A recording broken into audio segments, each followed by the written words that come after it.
He's online. Here? Yes, both. And David McLaughlin. Here. Okay, sure, we have a quorum. Okay, so first matter on the agenda is the approval of the August 9th, 2023 CTAC agenda. It's an action item. We have, So move. do I have a second? McLaughlin will second that. Okay, all in favor say aye. Aye. All opposed? All right, motion carries. The next item is the approval of the June 14th minutes. Foley, move approval of minutes. Do I have a second? I'll second it. Okay, all in favor say aye. Aye. And all opposed? Aye.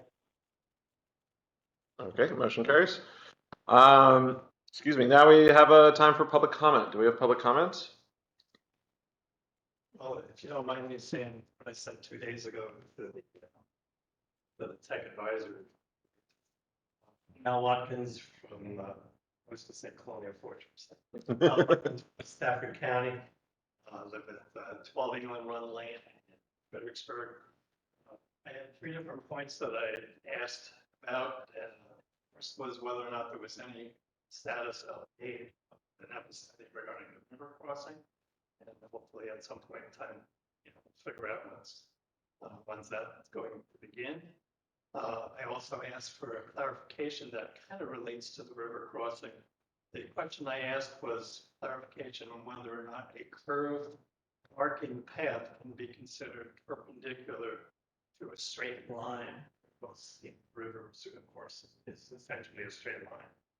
Now, I understand that a tangent to the curve can certainly be potentially perpendicular, but if the bridge itself might be curved, can that be considered to be perpendicular to the river? I just wanted to know because that deals with one of the easements that's in relation to that crossing.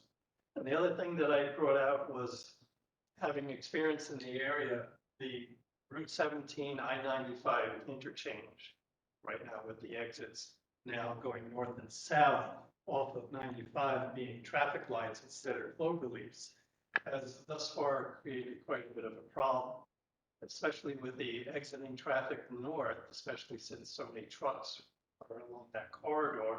What winds up happening is at the light, when the traffic that is through traffic on 17 winds up stopped at their traffic light, the space between the traffic lights that go underneath the bridge wind up being often completely filled up with the traffic that's exiting off of 95. And that's caused some substantial delays lately, especially the first day of the day. I understand that VDOT is trying to adjust the traffic timing lights, but even when 95 is not heavily trafficked thus far, there have been many instances that's been a real that's it. Thank you. Thank you. I don't believe we get to comment. We remember what's going on. Okay. Do you have any members of the public online? Yes, do we have anyone online?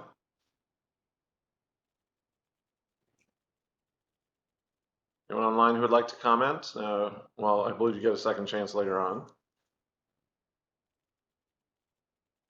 All right, I'm not hearing anyone. So moving on to the next item, action and discussion items. Safety streets for all, case study. Okay, so this is actually going to slowly become a running item throughout the next year. This is an application that FAMPO submitted and was subsequently awarded to conduct a Safe Streets for All grant.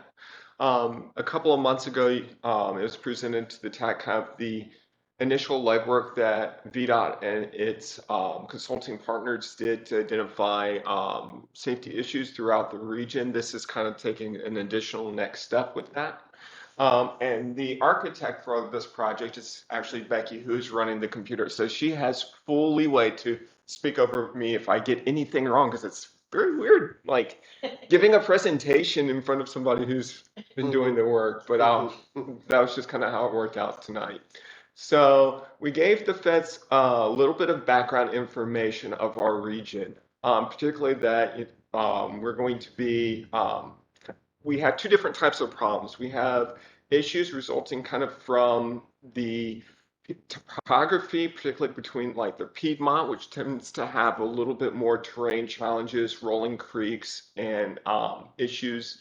You have a little bit less right of way in a lot of instances, and those in the coastal plains that deal with more of shoulder erosions, rural roads. And in addition, we're also having kind of significant growth pressures as well. So we've kind of provided the feds kind of the background. That's some of our like work that we're doing for that. Next, we can go on. We are kind of, we have our major hubs and growth areas, big traffic concerns. So we're just kind of coming at this as a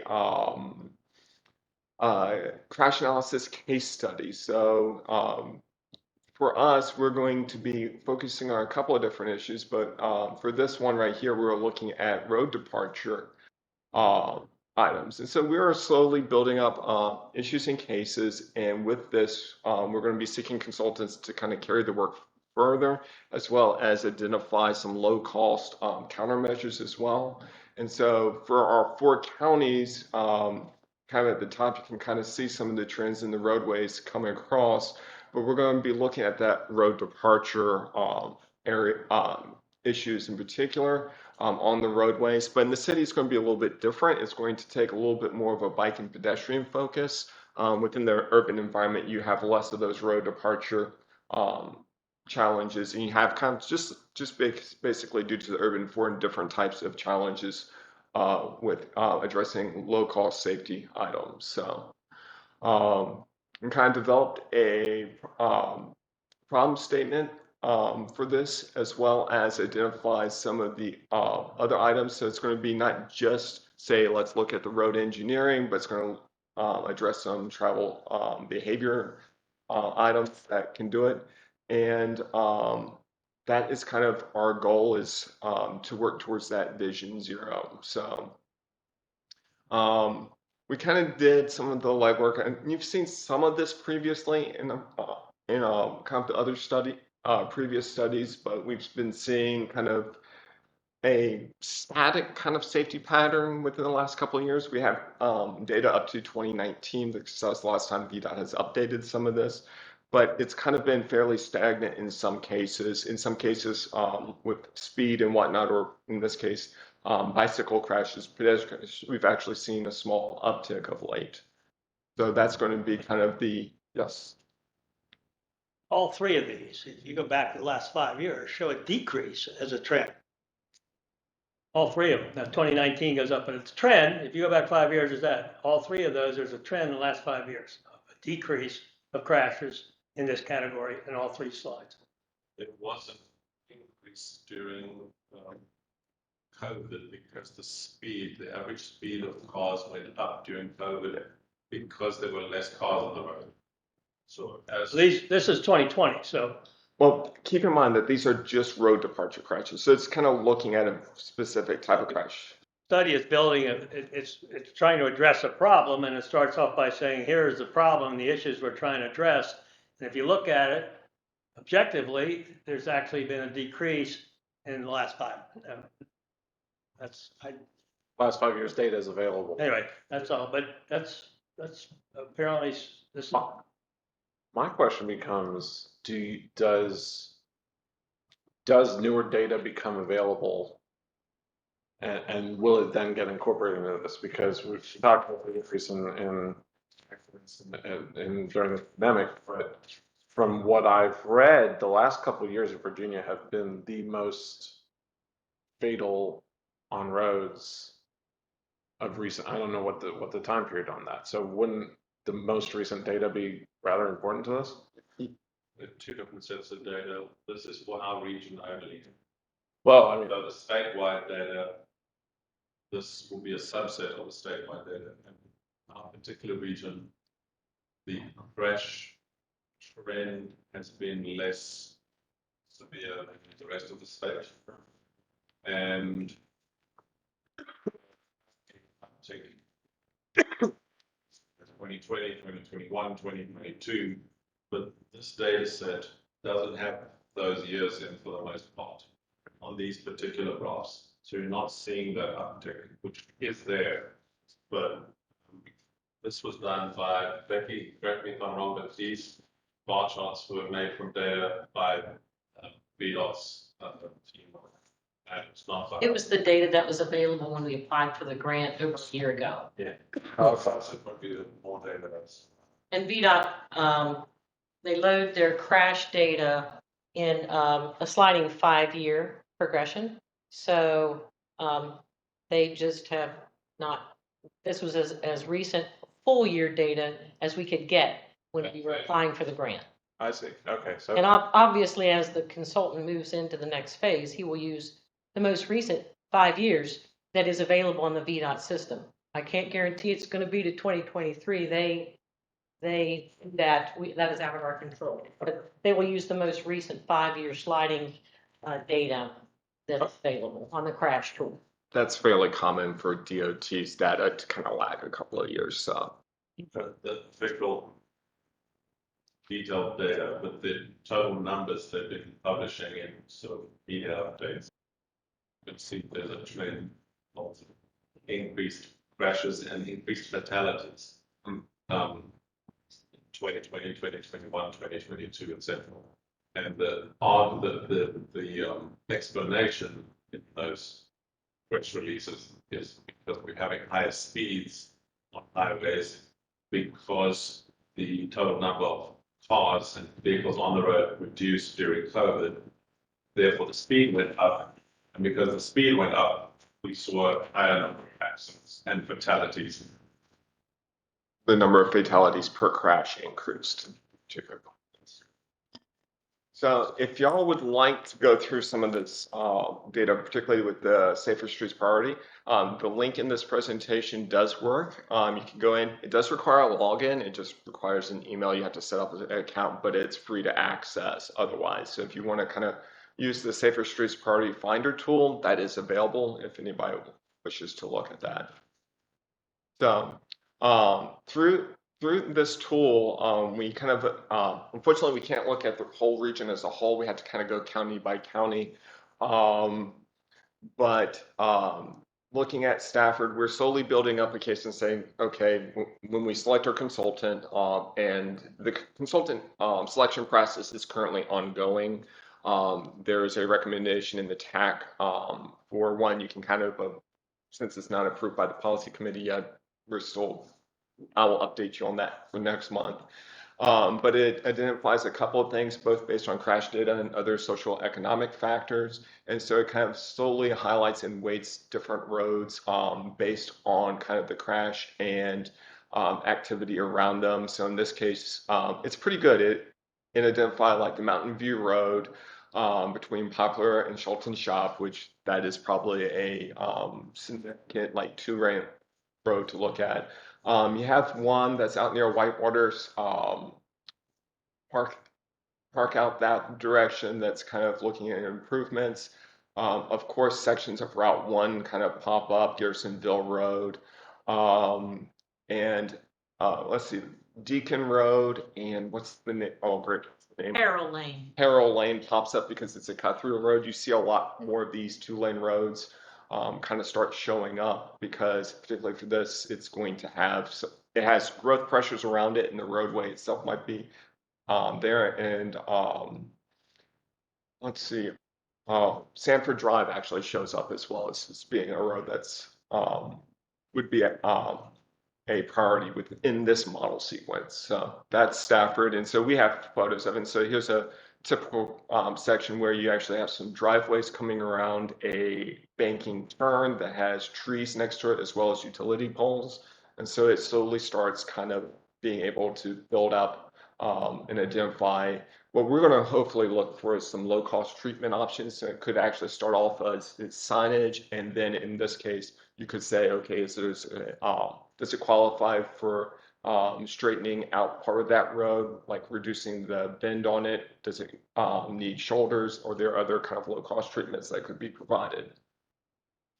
And we have some additional data on this. And so actually this is probably interesting. So of course the what causes the kind of the first harmful event as coded by the officers there. You have trees pop up. You kind of saw some of that within it. For this road, if you note that speed is actually about a 2-to-1 factor in this one. So there's actually probably a speeding issue. So it's a question if that's an education or enforcement item. And that the evening hours tends to be more, but it's actually fairly well distributed over the course of the day. So with evening just being slightly higher. Traffic volumes are actually fairly low for that stretch of road. In Spotsylvania County, it was identifying a couple more routes on the Partlow Road there between Caroline County, and we have kind of a cross section of that as well. You have a ditch, limited line of sight bin. You do have trees and other items along the road, and so be identifying things here. Some of the factors that were going into it. So unlike the other road, or the previous road, Mountain View, speed was not a factor. So it's a 2-to-1, not speed to speed. But you start seeing, a lot more trees being involved, and you still see that it's, relatively a lower traffic volume as well. So you're seeing the fixed object off-road is a main item. Crashes are kind of distributed throughout the day, a little bit more later at night. Question. Yes. The location of the sun considered a first harmful event ever? So the first East West Road. whatever there would be a intrusion or whatever it strikes. So it wouldn't be necessarily a cause that leads to the accident. It's usually like after there's been a departure or item. Did it hit a tree? Was it the running off the road that was the issue? Because that would probably be it's just out in the field where it causes damage to the vehicle. If it hits a ditch, overturns, it's usually whatever I would say impact that could be the harmful event. So King George actually shows up pretty brightly. That's Dahlgren Road, and of course, if you ever had a section of it, you can see that there's a fair amount of hazards along this, and the traffic volume is building on this road as a cut through. And surprisingly enough, speed isn't as big of an issue. You see a whole lot more daily traffic, but trees and afternoon tends to be the little bit different from some of the other roads. And finally, in Caroline County, the Route 2 shows up very bright here. And this is actually a photo taken back here of an accident where you see like the shoulder kind of slowly. There is no shoulder. I know exactly where that is. Yeah. And it's also in a turn that actually has 2 curves. Yeah. You have to go with the pond there, yeah. It's exactly where it is. Yeah. And it's dangerous. In fact, there was just a car, maybe that's the accident. Yeah, it is. They went up in the soybean field Yeah, I sat with a lady in the, a couple weeks ago. no, it was several months ago. Well, a buddy of mine who works for VDOT, he come through there one day and lost it and ended up in the other and hit somebody head on the other lane. And the right of way exists for this to be paved, and no additional right of way is needed. To not VDOT, I think, is supposed to add shoulders. From what Superior Paving told me, they're supposed to add shoulders to Route 2 all the way to Bowling Green over the next 5 years. Well, Spotsylvania paid through their bond referendum for Route 2 from the Spotsylvania County line to Yeah. US 17 to be done last summer. They To did. put that wedge in. Yeah. And it stops right at the county line because Spotsy paid for it through their bond Right. referendum. So this is a project that can be done, but if Superior's, I texted the VDOT district administrator because I sat in the traffic control when they were doing the shoulder, and I said, hey, when's it going to go further to Bowling Green? And I received no reply. So I like the fact that they widened it because when we're driving tractors up and down Route 2, it helps to have that paved shoulder. oh, it's a lifesaver. But what kind of surprising is they didn't overlay it. And what they did when they did it is they create potholes right at the edge where, The saw cut. yeah. Hey, We'll take the shoulder. you right? Just in terms of the context here,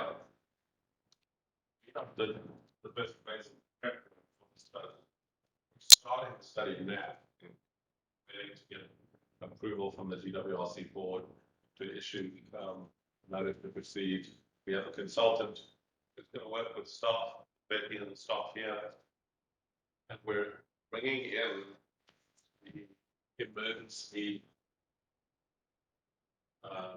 A wider, great, yes. staff from the jurisdictions to participate in a committee with the planning consultant that are going to look at all of these locations and try to identify the measures that we need to take to fix the problem. And they're going to produce a study report which will list all of the locations and list the fixes that need to be taken to fix that. And we then will work with the localities to apply for funding once the study is complete to the federal government, who will provide 80% of the funding for these projects And prioritize them. to fix this. So the study will try to prioritize which are the important ones. And Becky and the team are going to work with them to prioritize which are urgent. So you're looking for scarred trees and no shoulder stone. That's what you're looking for. You said it is not, I thought you started out by saying that it has been approved. It has not yet been approved. So the final step, We've been awarded the grant. We we haven't. have the grant money. Yeah. We're waiting for the GWRC board to approve the notice to proceed that we can tell the consultant to start work. So we've signed a contract with the federal government. We haven't signed a contract with the consultant. So that's going to happen now. The GWRC can say, no, we don't want to do this. No, they're acting as our agent. So they will this month, it's on the agenda of their meeting to approve the task order and the Okay. notice to proceed, and then we'll sign it and they will get cracking straight away.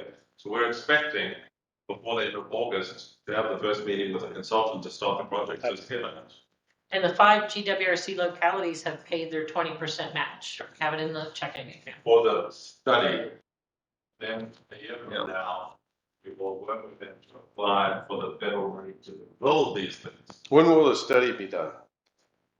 A year from now. A year? Next June, July. Okay.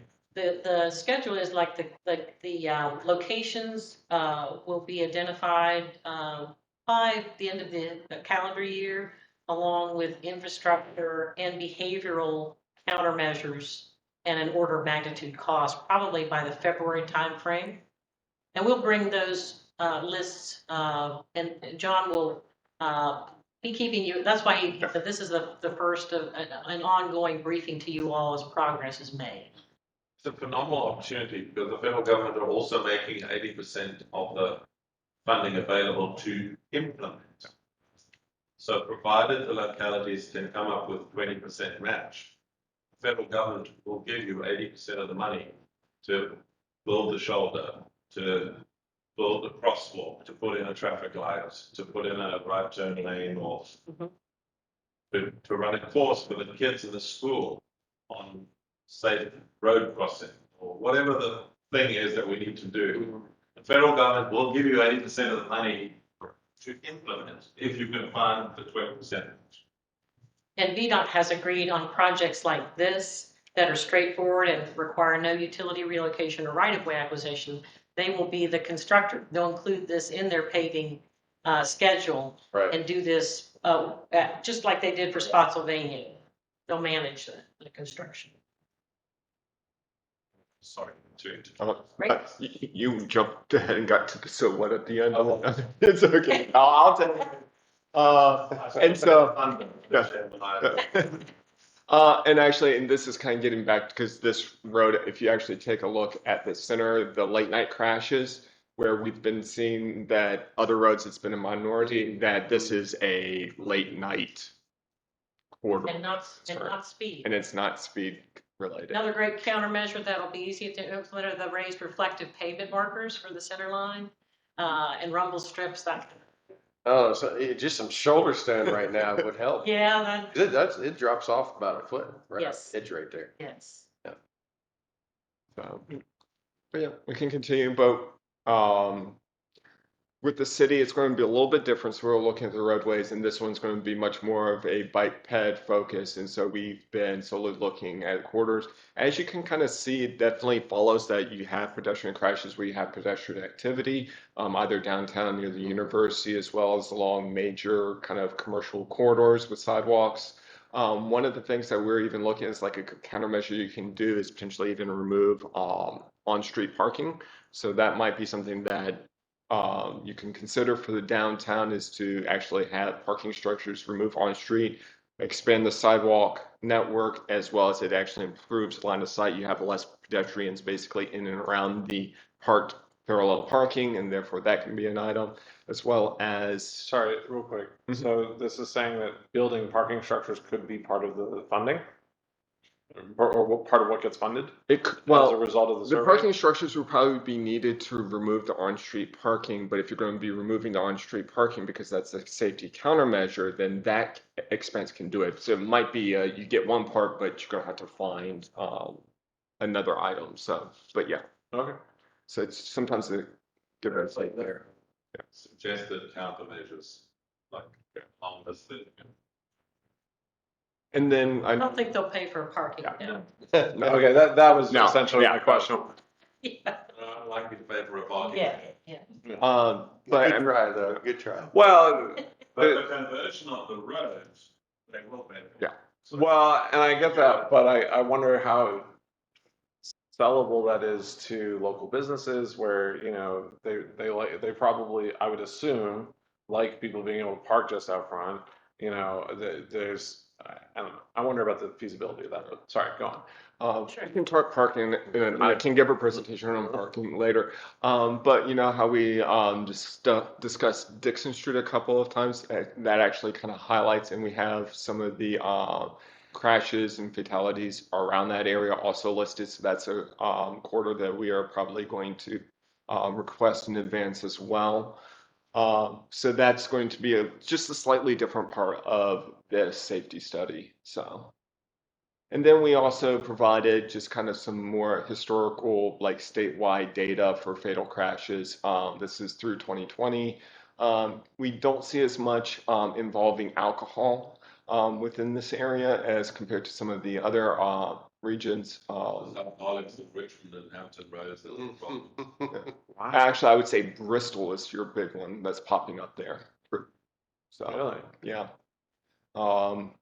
Speed related crashes, we're actually not doing too terribly bad. I think there's been some notice about like the Thornburg accident. We actually are seeing some kind of something that's going on within the safety around. That's where it goes from 70 to 35. Yeah. And everybody's coming to screeching all. Yeah. Unrestrained drivers, we're not seeing a major trend throughout the region. It's kind of in line with the rest of the state.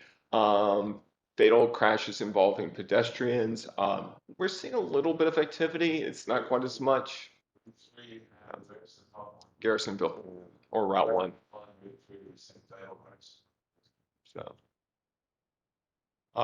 distracted drivers, we're not seeing as much of that as well within our region as they compared to the 81 corridor or the Tidewater area.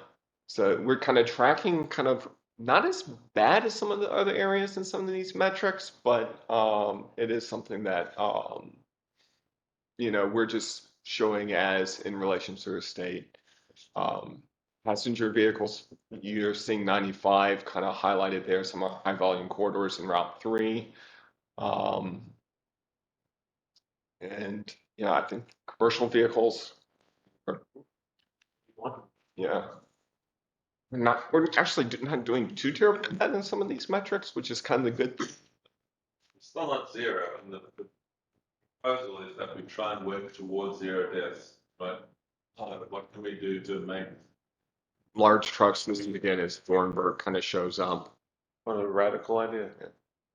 And yeah, so Surprised there's not more 17 with the trucks.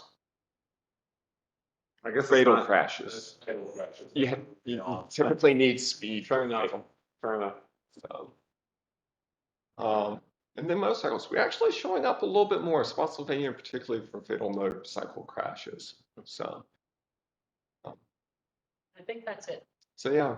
So yeah, as Ian mentioned earlier, this is kind of a step in the ongoing process that's going to hopefully allow us to tap into additional funds to fix some of these items. We just have to identify some of the countermeasures first.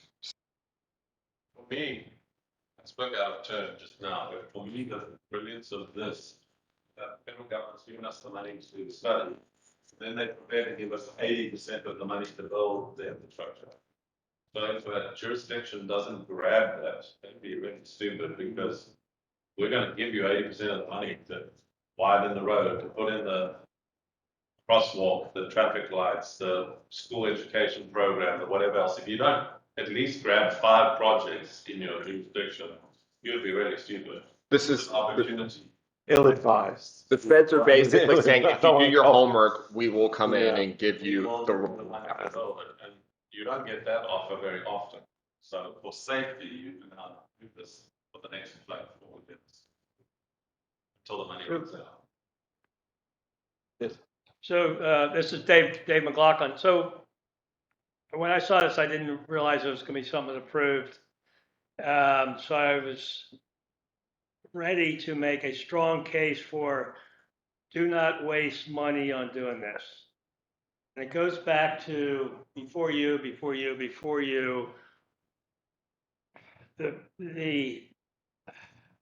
county and the city and everybody say, we spend too much time on studies and we don't spend enough time on making things happen that help our people. So here's a study that's going to tell Stafford that Mountain Road is windy and curvy and we got little curves and we need to do things about it. Something they already know. Spotsy knows it. The city, I mean, it just seems like a very much waste of money to do that, to tell them things, and things they're already addressing. As was brought up, they're trying to improve. You mentioned Route 2 in Spotsy, and then the money that was approved to fix roads, some of the roads that are dangerous and they're always trying to do this kind of thing. So if we could skip this stupid step and just go right to applying for the money for the projects. The city, the county, and the counties already know they have. They got them lined up, ready to go. Say, we need to fix this road, we need to do that, and submit them. I just can't believe that. And I was surprised to hear that all of the city and the counties have already agreed that they're going to pay their 20 cents to do this study. But so anyway, I made my point. Nobody has to discuss it or reply. That's just I had to make my statement. Mr. Chair, if I could just comment, that's a good point, right? We don't want to do studies that don't go anywhere, because then we just wait. In this case, you'll be pleased to know 2 things.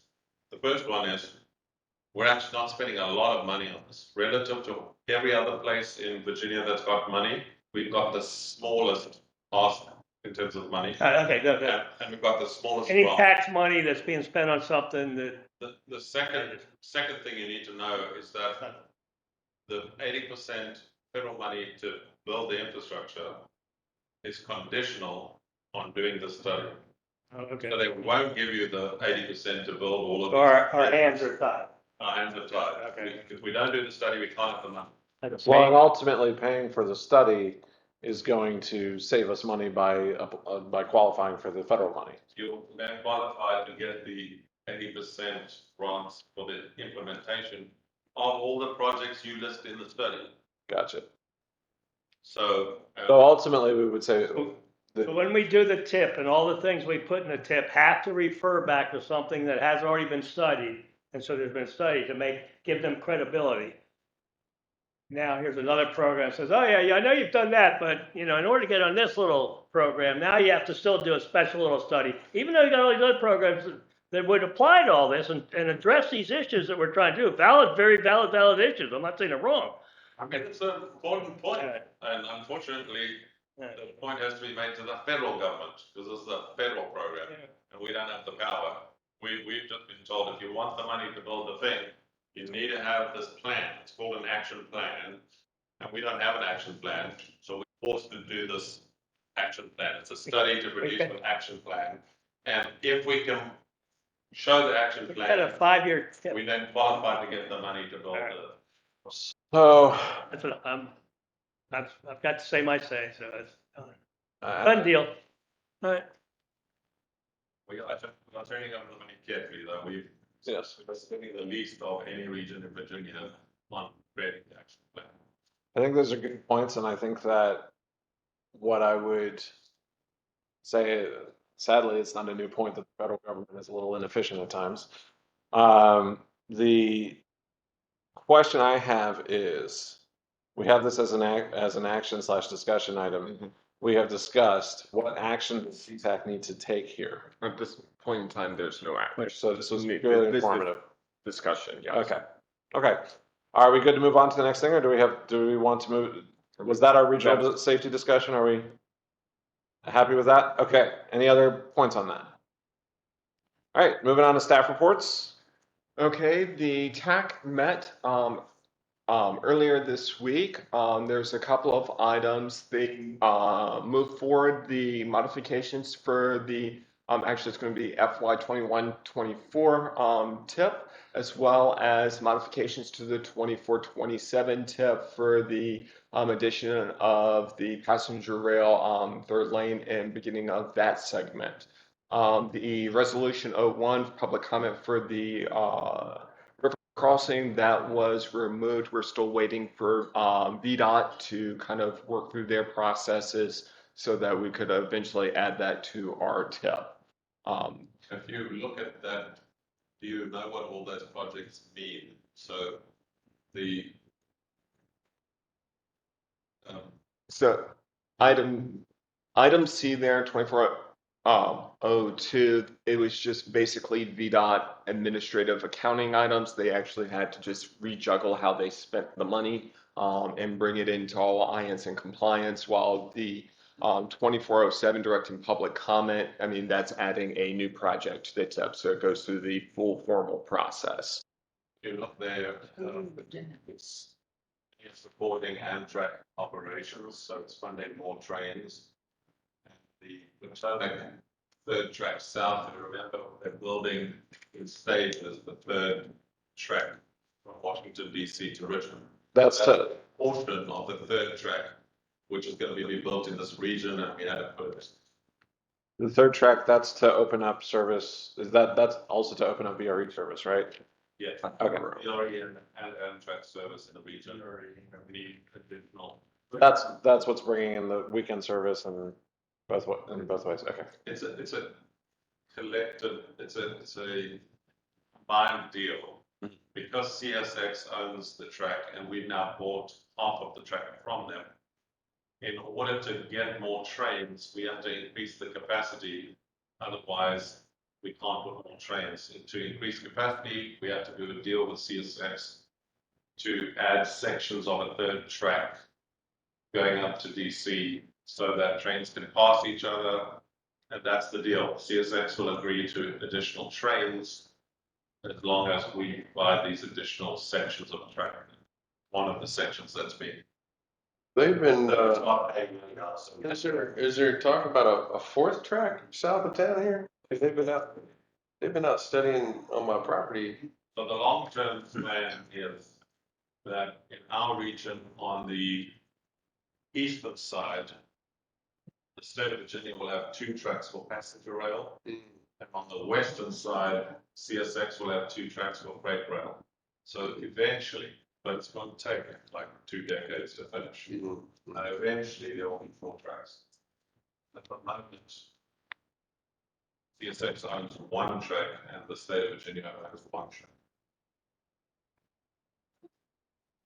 Spent $4 billion. All of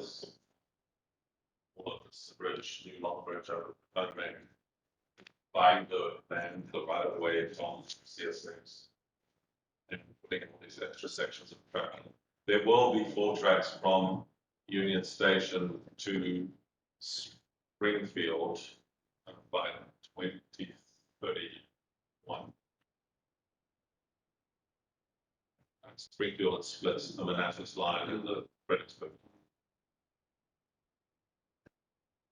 Also within their action discussion item was actually there and for them to endorse the George Washington Regional Commission resolution for the contract for this safety action plan consultant. There's the TAP submissions. I'll go over that in the next item. It was a very brief smart scale update on the process there. They took also a survey for the Virginia Association of Metropolitan Planning Organizations. So they took a survey collectively to the state organization to provide updates on the smart scale. We're in the process. They received an update of where we currently stand within the transportation demand model. This is the model that we use to predict future growth and traffic volumes into the future. So that's fairly important, and we update that regularly in coordination with VDOT.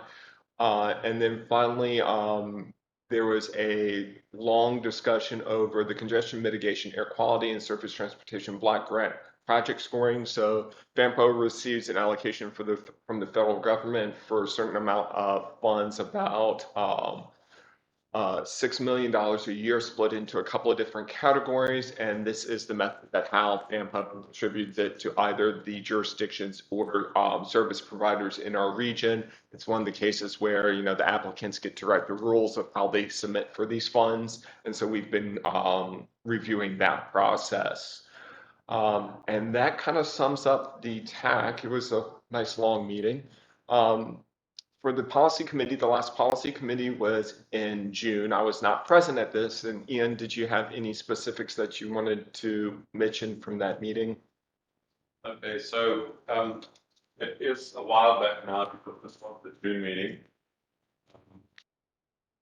We started off with a joint meeting with the GWRC board that sought to discuss a resolution and a letter we sent to the Secretary of Transportation in Virginia about the proposed changes to the Smart Scale program. The Smart Scale program is the state program to allocate funds for all the big infrastructure projects and some small ones. And they are discussing changing the criteria for how the money gets distributed. And we don't like some of the criteria changes.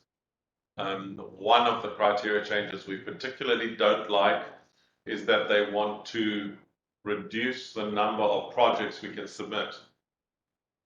And we told them that we don't like it, and the policy committee of FAMPO sent a letter basically saying that we don't agree with their solution to a perceived problem, and their solution is reduce the number of projects everybody's allowed to submit. Their argument is that it will improve the quality of the submissions, because right now more projects are submitted and only about half of them get approved for funding. If you have less projects submitted, they say it will improve the quality because then a greater percentage of those submitted will get funding. And we think that's not true, because you have to know beforehand which of your projects is going to do better than others. And if you don't know, you run the risk of all the money going to somebody else. So we don't think it's going to improve, and we've argued strongly against it. This policy committee sent a letter. Becky, if I can just see that agenda quickly again. I would object to that thinking Which thinking? you just described. You're trying to game the system, get money instead of trying to get the best transportation projects for the state. Are you saying our opinion is bad or the state is bad? Yours. I think the state is on track. There's no reason, there's nothing wrong with limiting the number of applications. They are limited. It saves them paperwork. They are limited now. It's not that they are Right. they're not limited. They want to limit it further. And our argument is we don't know beforehand which ones they're going to score highly and not score highly. That's the thinking that I'm objecting to. You're trying to win the game. You're not trying to get the best transportation projects for the state. How would we get the best transportation projects by having less application? I'm not talking about that. I'm talking about you're trying to get the money. Like, Of course. But I mean, that's for example, let's say, the thing that you need the most in the area is project A. Yes, this is the project that would do the most good for the state of Virginia yes. and your neighbor. But you have a better chance of winning the grant if you apply for project B. So, so you're applying for project B just to get the money, even though what really is best for the citizens is project A. I can speak. So right now, the statewide average for projects being awarded money currently is 37% through their last day. Our region is getting a success rate about 50%. So right now, we're actually being more competitive, at least in the last round of Smart Skill, than other areas of the state. However, The same thinking, what we're winning, maybe we should be winning 10% because the other guys' projects are better. well, it's getting back to the thing. The issue is that if we are generally submitting better projects, they're being scored more competitively. Reducing our number of projects submitted is actually going to hurt us because we actually have a greater success rate. Therefore, we have actually some of the more deserving versus other jurisdictions that might not be having as good a project being submitted aren't. So in other words, what John's saying is that our projects are generally quite good. Oh, I'm sorry. Our projects are generally quite good and they score quite well, but if you take one away, a less good project from another region will get the money. That's a good point.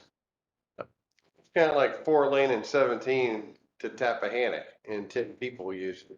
Where it should be 4 lane and Mountain View Road or something like that. And But that's all been politically passed. There's a flaw apparently in the small scale valuation. my only last comment, Mr. Chair, if I may, is that the need is always greater than the amount of money available. So we've got 40 projects that need money, and we can only submit 4 currently, which they want to drop it to 2 or maybe 3. So then it takes us 100 years to get what we really need funded. And we're considered a small MPO because large MPOs get more slots, correct? They get So 10, they get 10. we get 4. We get 4. So we're fighting against Richmond, Northern Virginia, Hampton Roads, who are basically, each one has 2.5 times the slots that we can apply for. But we're still having a higher success rate if you look at the number of applications that we're putting in. Anyway, Shall we And move on? yes. that speaks well for the quality of our projects. So that's the first item on the agenda. I will try and rush through this quickly. Hence my question. That was a tip amendment, really just moving money around on existing projects. The UPWP, that's our work program, our business plan, if you like, that we have to approve every year. That was approved. And John wrote the new tip, the Transportation Improvement Plan. It's a document. And the way the US works is that in every region where there is a metropolitan planning organization, the state may not issue checks for a project if the project is not in a transportation improvement plan of a metropolitan planning organization. And so one of the federal government requirements that we perform is to maintain that document. And that document, we have to add to it every time a new project is funded. And they cannot write a check. It's against the law for VDOT to write a check if the project is not in our tip. And so John has just done the 5-year update and rewritten a new tip for us. That was approved. And then the resolution adopting the river crossing study report was approved. The report was approved. And then for yourselves, the CTAC, a number of you who were at-large members had come to the end of your term, and we had not either re-elected you or elected new people. And so the nominations came to the policy committee to reappoint, and those 4 members' appointment as at-large members of the CTAC were approved, and so you've been reappointed to this body. And then we talked about the FAMPO vision. We've made some new maps, which John can make available to you by taking all of the zoning plans of the 5 jurisdictions and put them together on one map to show you where the new housing is going, where the new business nodes and mixed use developments are going. We've made a complete zoning map for the region, not for one locality, for the whole region. And it's the first time somebody's done that, because each county and the city operate independently, have their own zoning laws, and harmonizing it was difficult because we had to get the categories the same. So what is a Res 3 in Stafford is not a Res 3 in Spotsylvania. So we had to harmonize those different categories to make the map. But for the first time now, we actually have a map that shows where the development is happening, and surprise, surprise, development is happening out from the center. So it's becoming more and more urban sprawl. That's what's actually happening. And most of those zonings are already approved by right. and many are by right. Spotsylvania has approved, is it 12,000, or there's a very large number of units that have already been approved, can be constructed. So that is happening. And why do we need to know that? Well, we are supposed to now, by federal mandate, link transportation improvements with housing. So we're supposed to try to influence each other. We're supposed to try and influence zoning in the jurisdictions, and they're supposed to try and influence us in our transportation decisions, so these two things match up. So we now have that map for the first time. Is that in the materials that were emailed out, or can that be emailed out? You can email a PDF. I can do it. It's you Is can it a follow high the quality link through. PDF? Because I'd imagine that's very. Well, my next question is Connor's working. He's eventually going to have like a user interface where you can actually click in, zoom in, and work through. I don't know if he's quite there yet, but that's coming. We're working on a 3D one to put on the website, but the PDF you can send out tomorrow morning. Okay. John can send it to you. We approved the new slate of officers for the policy committee. That's the new chairs and vice chairs. And we talked about future funding options. How do we fund larger projects in our region? Where's the money going to come from in the future? If we do need to build more because the region is growing so fast, we really are the fastest growing region in Virginia. We compete with Loudoun County for that title. But even Spotsylvania now is had a significant increase in their rate of population growth since 2019. And that's going to impact transportation. You're going to see more congestion in Spotsylvania than before because the rate of growth is so quick. And that's basically the agenda. Right.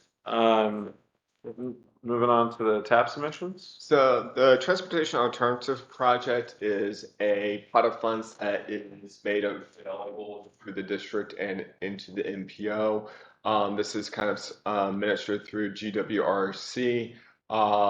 It's an 80% federal distribution with a 20% match. We have a call for projects, and this year we've had 3 jurisdictions. In Spotsylvania, it's a similar pattern across all TAP that you're usually connecting sidewalk or multi-use infrastructure to existing infrastructure. So there's a lot of developer-built sidewalks and paths in Spotsylvania. So they're now using those funds to connect a couple of them to make a greater network. In King George, they're looking to connect the middle school there to the sidewalk infrastructure along Route 3 there in Dahlgren, actually. And then in Stafford, once again, you're seeing some intersection improvements and kind of just filling in the general gaps in and around some of the sidewalk infrastructure. So this is just a common theme. It's looking to be, I should say, technically the King George one hasn't been formally approved by the King George County supervisors yet, but that's something that if they approve it, it'll be going in front of GWRC in October. So just letting you know how some of these smaller sidewalk projects are identified, built, and funded. The role of FAMPO in this is that we don't apply for any of this money. POs are not eligible applicants. The local jurisdictions apply for the funding for these projects. We endorse the projects and give a letter of support to the local jurisdiction to say that FAMPO also supports this project, and it helps them to get points to be awarded the funding for these pedestrian and bicycle projects. And that wraps up the staff reports. All right, moving on to community reports. VDOT report problem or progress updates. Do we have anything there? No updates for VDOT. Okay, member reports, topics of interest, partner information. You don't have anything to say there? Are there any items that your committee members want us to program for your future committees? Are there any issues that you're concerned about or interested in? You can ask staff to do research to find out stuff for you, or if there are things you know are going on and you want presentation on those, if you tell us, we can make that information available for you. So now's your chance, if you can think of anything, to tell John and we can try to get it for you. So we had, Al mentioned the 1795 interchange. My understanding was that the lights, its current state is a temporary one. That is correct, right? Mhm. Where can we find the final state on that? The VDOT website has got maps of Okay. the final product. Okay. And the current traffic light, if you're traveling from Western Stafford and you go under the I-95 and want to turn left to go north on the I-95, that is going to no longer be required because the cloverleaf round turn option is going to be reinstated once they've repaired that bridge. So you will no longer have that traffic light, and you will no longer be required to turn left across the traffic to get onto the I-95 north. You will turn right and follow the clover circle to get over the bridge, and then you will be on the I-95 north. What about people coming northbound, exiting northbound? I'm not. I've looked at the recent maps over the portions of our, should say, the north. Temporary traffic east and west of the bridge are now on permanent stanchions. So they've eliminated the temporary lights and put in permanent lights. The current turn movement, if you're traveling east and want to go on the I-95 north, you will no longer need to turn left and cross traffic. There's cloverleaf on the eastern side of the I-95 that will curve to the right and circle back so that you don't have to cross traffic and you don't any longer need that traffic light.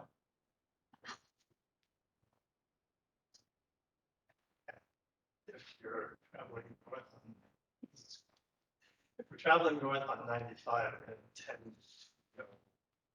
say the northwest, 17, That's the congestion. that's where the congestion is, and that is the exit. That's permanent. North. 95. And that is definitely set up to be a traffic light. Yeah. And it's predominantly because of the massive amount of large scale traffic. And if that would be the final solution, Yes. Yeah. well, that's the one that you would then need to fight with VDOT about, because that's. The VDOT is other one's going to be eliminated. Because of the fact that people explain Yeah. that they eliminated the cloverleaf part that was past. That Yeah. used to come back. Yeah. I think part of the problem on the thing too is those two traffic lights are in very close proximity to where 95 is.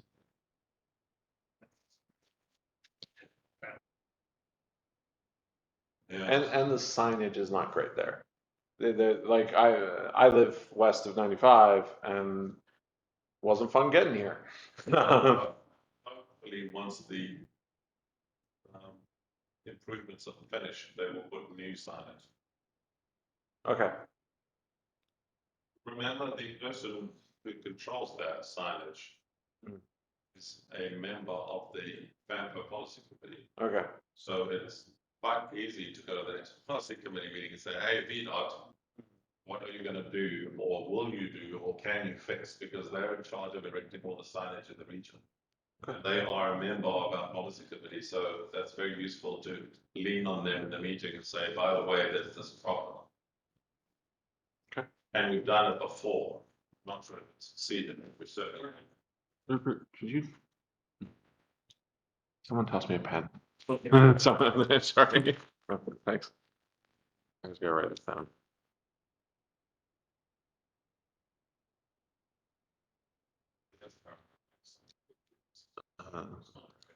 Okay. Do we have any other topics of interest for people? Sorry, we took that little tangent. A couple Yeah. of things that I was wanting to mention. Before I do, I would like to make a comment to the transcriber who's doing the captions for tonight. I want her to know that all of the text that she's attributing to Matt Rowe should be changed and attributed to Nicholas Kaplanowski. Yes. The other thing I wanted to mention, you were asking for a call for concerns that should be addressed. There would be no surprise that one that I've been asking for years, still in my mind, and that is whenever we have a problem that's being studied, that the alternative of congestion pricing should be also studied along with asphalt options, and stop ducking out because it's just not legal at this particular time to do so. Now, people need to know that that is a solution that works, even though it's not possible to do it because of a few federal regulations that were passed by the road building lobby back in the 40s. That I think is high order of priority because almost nobody knows that that's a way of solving our transportation problems. It's not only a lot cheaper, but it's also more environmentally friendly and better in many respects. And I'll close by mentioning that I was glad to see that the river crossing project that was mentioned on one of the PowerPoints did not say the new river crossing project because every time I see that, I think we're referring to the new river. You want to go to West Virginia? So I was going to suggest that you substitute another for the word new, say another river. Sure, there's Study. another river somewhere. But beg your pardon? There's probably is another river somewhere. I'm not familiar with that. I'll search. VDOT has wanted to change the name, and so we've ended up talking about the River Crossing Parkway. Uh-huh. Parkway. Okay. Thank you. Is there The new. is there a VDOT definition of what a parkway is? Because I would never think of that as a park. Okay. Thank you, Rupert. Thank you.